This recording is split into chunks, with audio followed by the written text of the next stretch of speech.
vos guarde pelo seu poder. Olá, eu agradeço o seu acesso a mais essa aula e quero desde já convidá-lo a acompanhar as demais que já foram editadas antes dessa. Se você puder, ativa lá o sininho lá do vídeo, porque você vai recebendo as informações ou os avisos quando saírem novos vídeos, tá bom? Então, eu quero agradecer a todos que estão acompanhando essas aulas, e hoje nós vamos estudar Apocalipse capítulo 4, essa é a nossa aula de número 6, e eu convido você a abrir a sua Bíblia para juntos a gente poder discorrer acerca desse tema, que será bastante interessante para o nosso entendimento a respeito das Escrituras e para a nossa edificação espiritual. Então, Apocalipse capítulo 4, dos versículos de 1 a 11. Vamos iniciar? Então, o primeiro versículo diz: depois destas coisas olhei, e eis não somente uma porta aberta no céu, como também a primeira voz que ouvi, como de trombeta, ao falar comigo, dizendo: sobe para aqui e te mostrarei o que deve acontecer depois destas coisas. Então, depois destas coisas, nos 3 capítulos anteriores, as cenas da visão dadas a João, elas aconteciam aqui na terra. Aqui o sentido natural de depois destas coisas seria depois de ter terminada a primeira visão com as 7 cartas, com as suas 7 cartas. Uma nova visão estava para começar. O apóstolo João, ele teria o privilégio de ver o que Deus lhe quer transmitir nas regiões celestiais, na presença do Criador. Então, este versículo, ele vai se iniciar com depois destas coisas, significando que algo diferente deveria acontecer. Continuando o versículo, ele diz: depois destas coisas olhei, e eis não somente uma porta aberta no céu, como também a primeira voz que ouvi, como de trombeta, ao falar comigo, dizendo: sobe para aqui e te mostrarei o que deve acontecer depois destas coisas. Aqui foi a leitura de todo o versículo, capítulo 4, versículo 1, do capítulo 1, aliás, Apocalipse 4, 1. Então, uma porta aberta no céu. A ênfase aqui não trata da salvação definitiva daquele que tem a visão, no caso, o apóstolo João. Também não tem o sentido de mostrar a comunhão dele, a comunhão de João com Deus.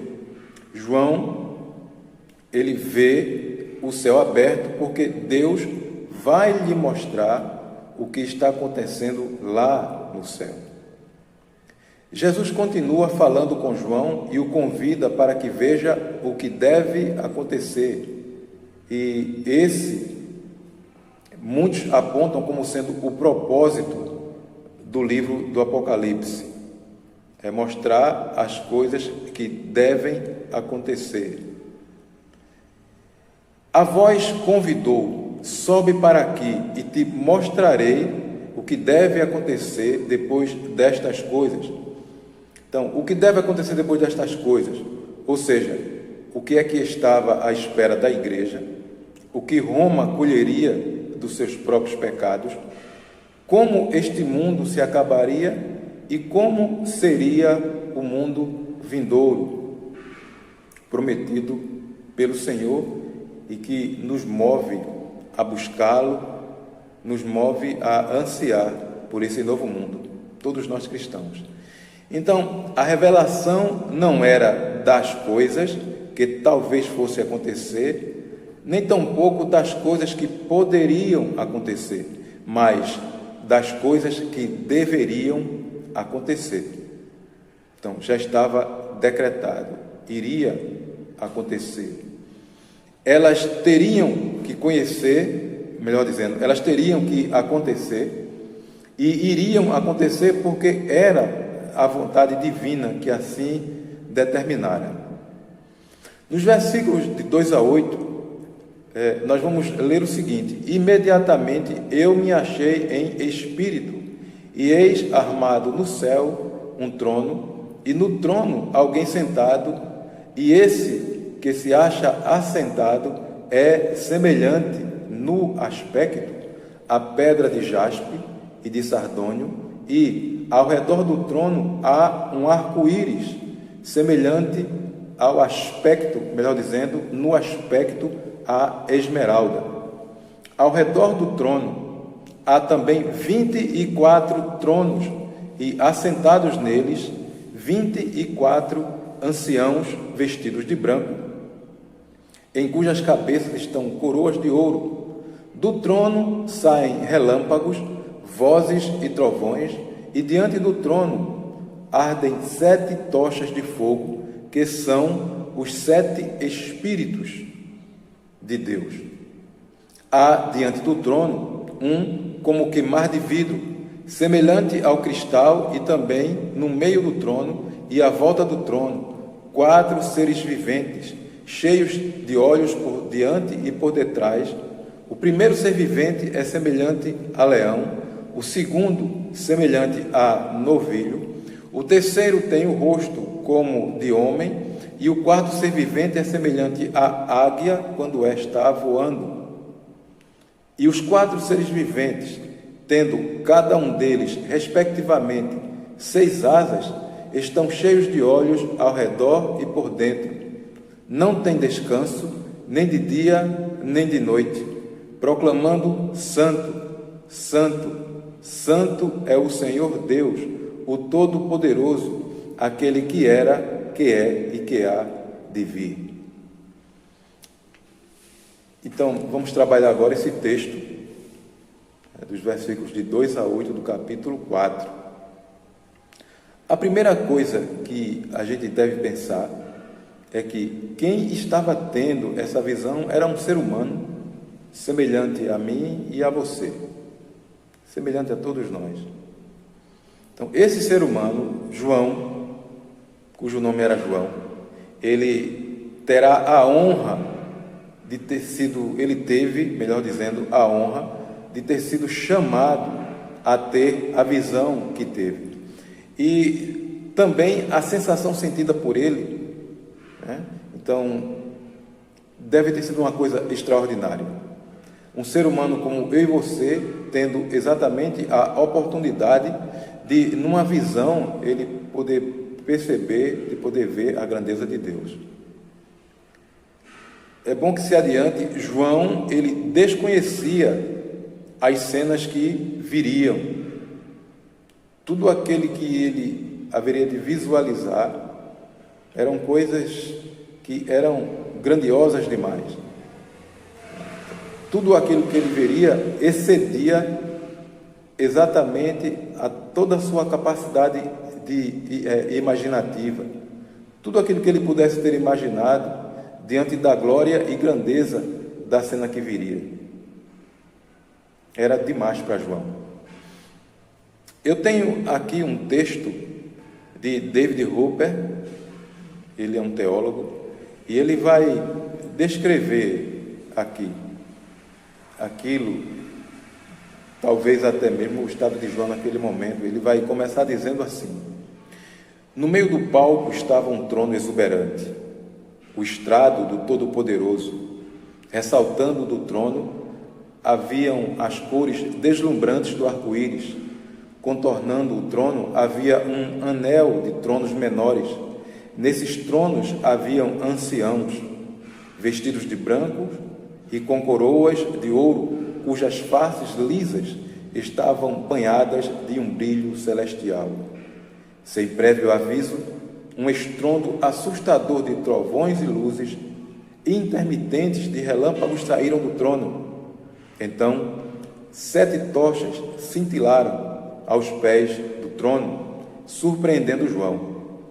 Entre ele e aquela força da natureza havia uma vastidão resplandecente, e João achou bom haver essa distância. O coração do velho apóstolo batia tão rápido que parecia querer saltar do peito. Bem, é esse texto, não é, que veio, que aqui é trazido para nós, e vai dar mais ou menos uma ideia do que João teve naquele momento tão glorioso. No capítulo 4, versículo 2 ainda diz: imediatamente eu me achei em espírito, e eis armado no céu um trono, e no trono alguém sentado. Então a gente vai descrever esse texto do capítulo 2. Imediatamente eu me achei em espírito. Essa é a primeira parte. Imediatamente eu me achei em espírito. É a primeira parte do versículo 2 do capítulo 4. Então, João ele vai citar essa mesma frase, essa mesma expressão no capítulo 1, versículo 10 de Apocalipse. Quem tem acompanhado as aulas, a gente viu já esse texto, essa sentença sendo pronunciada por João, e ela vai descrever o seu estado quando ele recebia as revelações através de visões, ou da visão. Na Bíblia, a linguagem de hoje, ela diz mais ou menos assim. Mais ou menos assim não, ela vai dizer exatamente assim: fui dominado pelo Espírito de Deus. Então, a ideia aqui que se tem é que João não pensou pelos seus pensamentos, não viu por seus olhos, ele foi esvaziado de si mesmo para poder enxergar um trono, esvaziando-se de si mesmo para poder enxergar um trono preparado. Eu vou repetir mais uma vez, eu quero adiantar que esse vídeo não é editado, né? Eu tenho um texto aqui na minha frente e eu vou me guiar por ele. Eu quero mais uma vez ler o texto. Na versão da Bíblia Linguagem de hoje, diz: fui dominado pelo Espírito de Deus. Então, João, ele não pensou pelos seus pensamentos, ele não viu por seus olhos, ele foi esvaziado de si mesmo para poder enxergar um trono preparado e tendo alguém sentado nele. Essa foi a visão imediata de João. Então, no versículo 3, ele vai dizer: e esse que se acha assentado é semelhante no aspecto à pedra de jaspe e de sardônio, e ao redor do trono há um arco-íris semelhante no aspecto à esmeralda. Então, a descrição de Deus, ela é feita de uma forma que a gente venha entender qual a grandeza dessa visão que João teve. João vê Deus, a descrição que é feita dele, não como homem, mas como luz, pedras preciosas e resplandecentes. As duas pedras brilhantes vão refletir a luz daquele que está sentado no trono. A Bíblia, na linguagem de hoje, ela vai trazer: o seu rosto brilhava como brilhavam as pedras de jaspe e sárdio, e em volta do trono havia um arco-íris que brilhava como uma esmeralda. João, ele vai esforçar-se para descrever aquilo que excede ao conhecimento humano através de coisas físicas, como pedras preciosas. A beleza da presença de Deus e sua glória. Então, era a maneira humana de passar exatamente a grandeza de toda aquela visão que João estava tendo acerca de Deus, acerca da grandeza de Deus, de tudo aquilo que estava, não somente de Deus, mas à sua volta. Ele continua dizendo, ou falando sobre a figura do arco-íris. Ele cita a figura do arco-íris, e a figura desse arco-íris lembra exatamente do sinal dado a Noé. e ele vai representar o caráter de Deus que cumpre suas promessas. Então, a gente lembra lá do texto com relação à a visualização, melhor dizendo, que Noé teve do arco-íris, e ali era uma promessa de Deus de que o mundo não mais sofreria tal calamidade como ele sofreu com o dilúvio. Então, João ele vai exatamente esforçar-se para descrever aquilo que excede ao conhecimento humano. Seria como, através de sua visão, ele formatar, vamos dizer assim, para o nosso entendimento. Então, ele vai revelar com objetos, com situações que nós vamos entender na nossa mente humana. Então,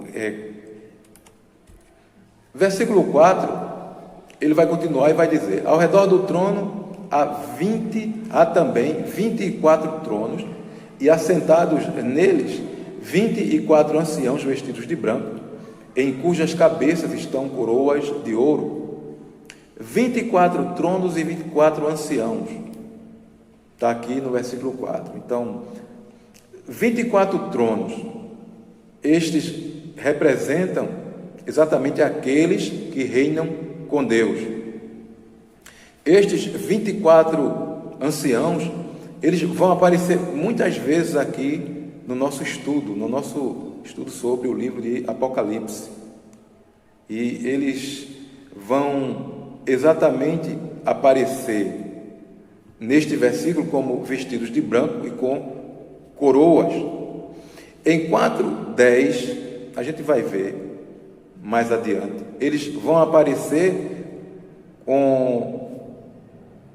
diante do trono, melhor dizendo, eles vão aparecer diante do trono para adorar, em 4:10. Provavelmente, esses 24 anciãos, eles vão representar todos os remidos nas duas grandes alianças de Deus com a humanidade. Seriam representando os 12 patriarcas do Antigo Testamento e os 12 apóstolos do Novo Testamento. Seria uma descrição da igreja, dos vencedores vestidos de branco e tendo coroas de ouro em suas cabeças. As coroas são figuras representativas daqueles que alcançaram uma vitória de grande valor. Vitória esta que lhes deu autoridade e poder. No versículo 5: do trono saem relâmpagos, vozes e trovões, e diante do trono ardem 7 tochas de fogo, que são os 7 Espíritos de Deus. Do trono saem relâmpagos, vozes e trovões. Então, esta figura ela vai ser bastante representativa para o israelita. Ela representa muito. Eles logo identificariam como sendo a presença de Deus, o Todo-Poderoso, o juiz infalível. E a gente tem um texto que vai exemplificar, que está lá em Êxodo, no capítulo 19, versículo 16. Esse texto ele vai dizer: ao amanhecer do terceiro dia, houve trevas e relâmpagos e uma espessa nuvem sobre o monte, e muito grande clangor de trombeta, de maneira que todo o povo que estava no arraial se estremeceu. Então, enquanto Moisés estava lá no monte, acontece esse evento. Então, leva logo o israelita, o judeu, a entender que essa figura vai identificar a presença de Deus, o Todo-Poderoso, juiz infalível. Então, a majestade e o poder de Deus são aqui representados pelos relâmpagos e vozes. Com a questão aqui, uma observação, melhor dizendo, que eu vou fazer sobre essa palavra vozes.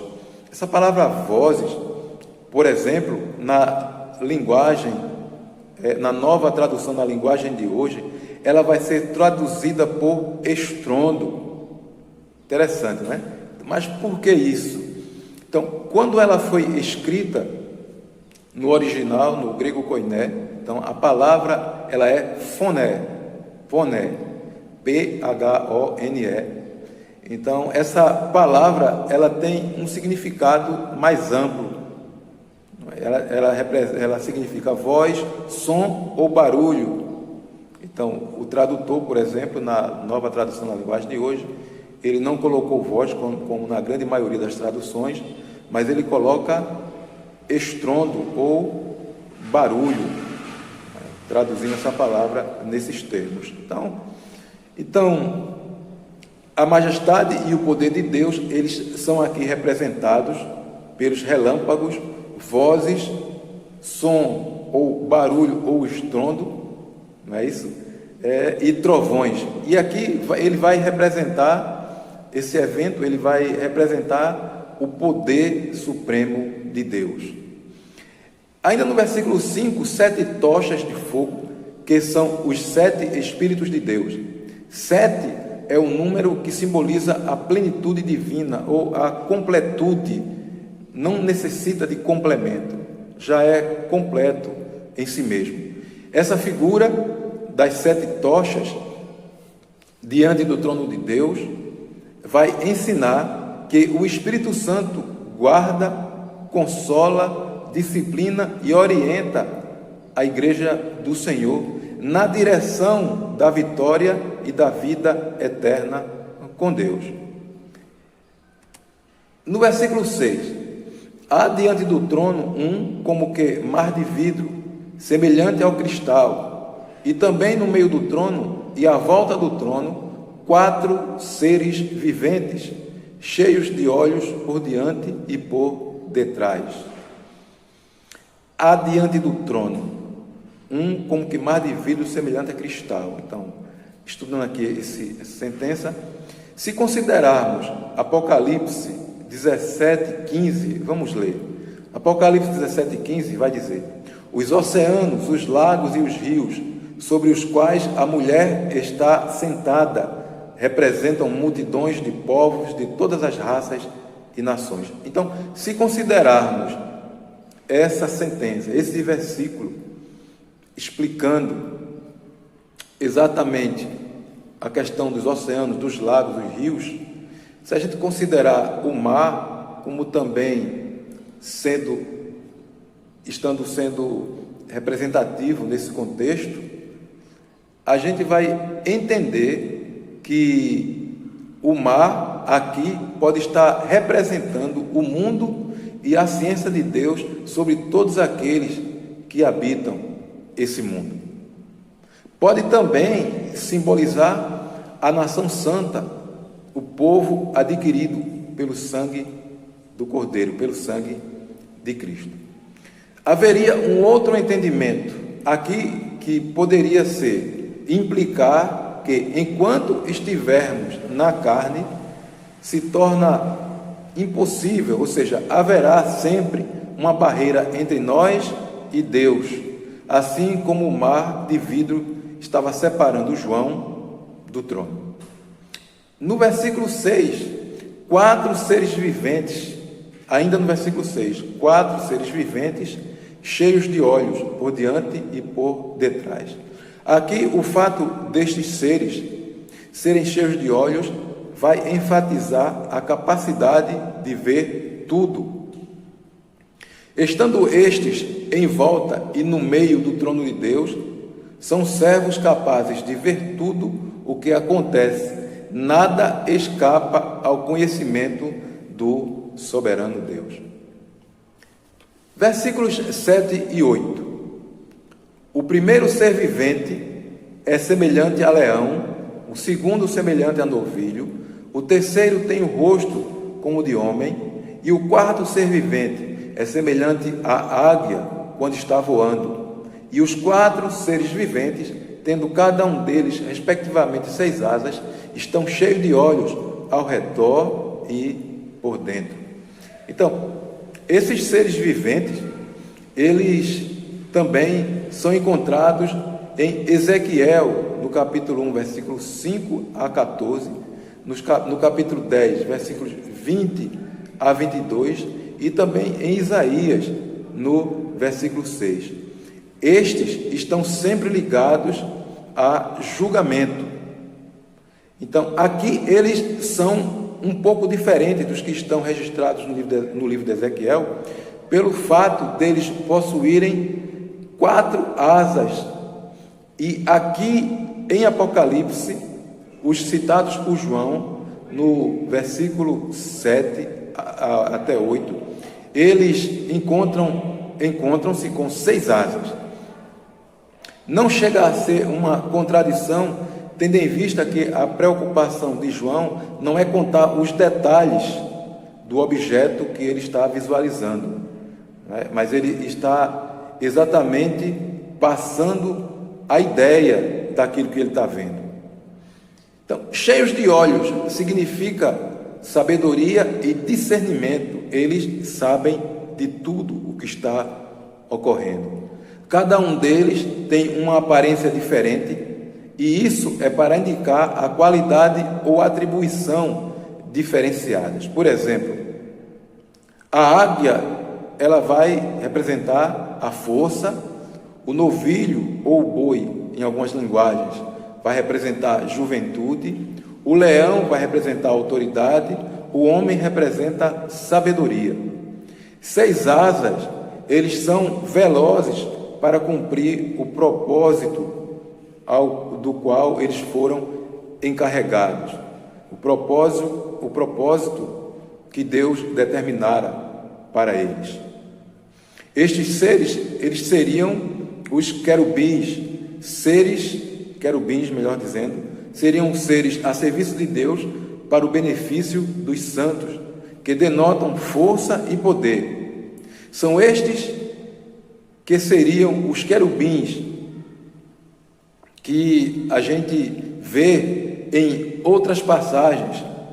Nesse caso, nessa passagem especificamente, eles seriam os guardiões do trono de Deus. Mas vejamos, por exemplo, Salmo 99:1, em outras passagens, eles sendo citados. Salmo 99:1, eles aqui, como ministros de Deus, são chamados de querubins. Vejamos: o Senhor reina, tremam os povos, ele está entronizado sobre os querubins, estremeçam a terra. Também uma alusão a querubins, 2 Crônicas 3, versículo 7. Também revestiu de ouro as traves e os umbrais, bem como as paredes e portas da câmara, e lavrou querubins nas paredes. 2 Crônica 3, versículo 7. Versículo 8, a segunda parte do versículo 8 diz: não tem descanso, nem de dia, nem de noite, proclamando: Santo, Santo, Santo é o Senhor Deus, o Todo-Poderoso, aquele que era, que é e que há de vir. Não tem descanso, servem e adoram a Deus em todo o momento. Com relação à figura dos querubins que nós vimos, Santo, Santo, Santo é o Senhor Deus. Esta expressão de louvor se encontra apenas aqui e em Isaías, no capítulo 6, versículo 3. A repetição por 3 vezes, a repetição tripla da palavra santo, era a forma que os hebreus encontravam para expressar o seu grau superlativo, ou seja, Deus é santíssimo, Ele é o mais santo. Especialmente no hebraico, no Velho Testamento, essa afirmação ela vai significar que Ele, o Senhor Deus, está acima e separado de todas as suas criaturas. O Todo-Poderoso, também aqui, logo após, na segunda parte do versículo 8, na segunda parte, que vem aqui após o Santo, Santo, Santo é o Senhor Deus, o Todo-Poderoso.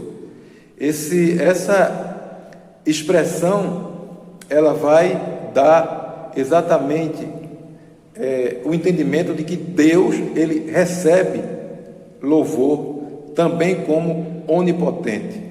A descrição todo-poderoso se encontra em quase 60 versículos da Bíblia, de Gênesis ao Apocalipse.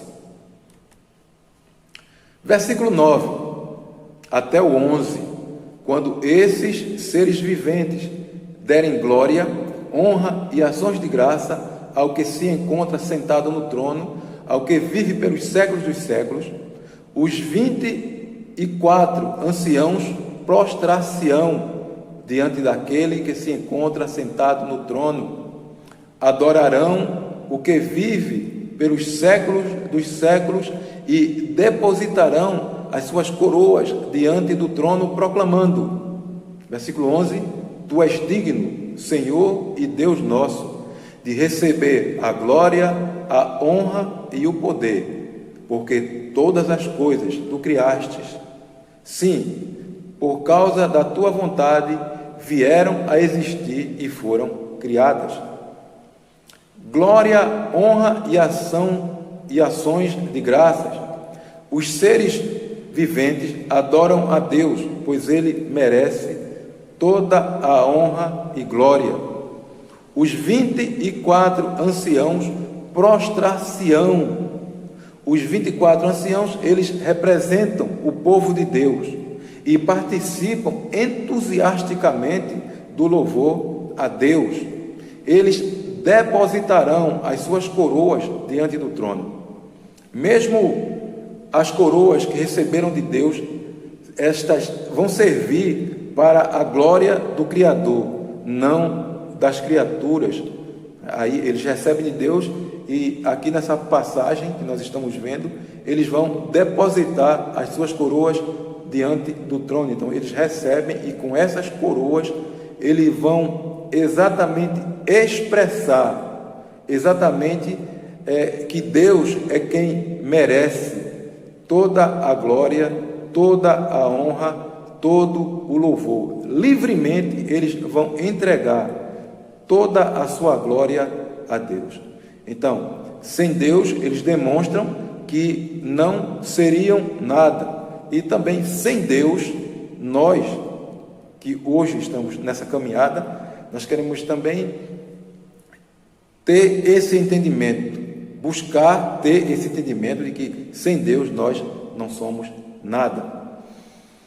Tu és digno, Senhor, e Deus nosso, de receber, ou seja, Deus merece a glória, que é o esplendor, a majestade, a exaltação. Deus merece a honra, que é a reverência devida à posição que Ele ocupa. Deus merece o poder, que é a força, a habilidade. Obviamente, Deus é todo-poderoso, mas os seus servos voluntariamente lhe cedem poder sobre as suas vidas. Porque todas as coisas tu criaste. Então, neste capítulo, que focaliza a posição de Deus Pai, o principal motivo de louvor é a criação. E também é o motivo citado muitas vezes no Antigo Testamento. Então, Deus é o Criador de todas as coisas. Só por esse fato, Ele merece que toda a humanidade o reconheça e o louve como tal. Mas, infelizmente, muitos não fazem. E nós, como cristãos, como servos do Senhor, temos que muito mais ainda atribuir a Ele todo o nosso louvor, porque é por causa dele que nós estamos tendo, através de Cristo, acesso à sua presença. E a gente vai ver muito isso aqui no livro de Apocalipse, o livro das revelações do Senhor ao apóstolo João. E com essa citação, a gente encerra esse capítulo que nós estudamos, o capítulo 4, e logo, logo a gente vai estar postando o capítulo 5 do nosso estudo do livro de Apocalipse. A todos eu agradeço a atenção e eu quero pedir desculpas pelos deslizes, pelos tropeços, às vezes, nas palavras. Eu não vou editar esse vídeo ele vai entrar na íntegra, da forma como ele foi filmado, tá bom? Na verdade, eu edito o vídeo, mas a aula em si, ela será mantida na íntegra. Eu agradeço a todos. Qualquer pergunta, coloca lá e nos comentários, e a gente vai ter o máximo prazer de tentar responder, tá bom? E se você tiver alguma observação a fazer, fique à vontade.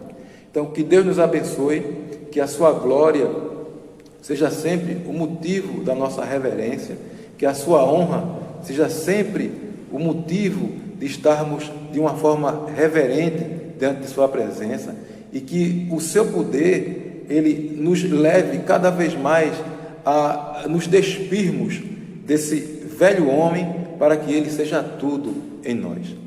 Amém? Que Deus nos abençoe, que o Senhor te acompanhe, te guarde e nos motive cada vez mais a estudarmos a sua palavra.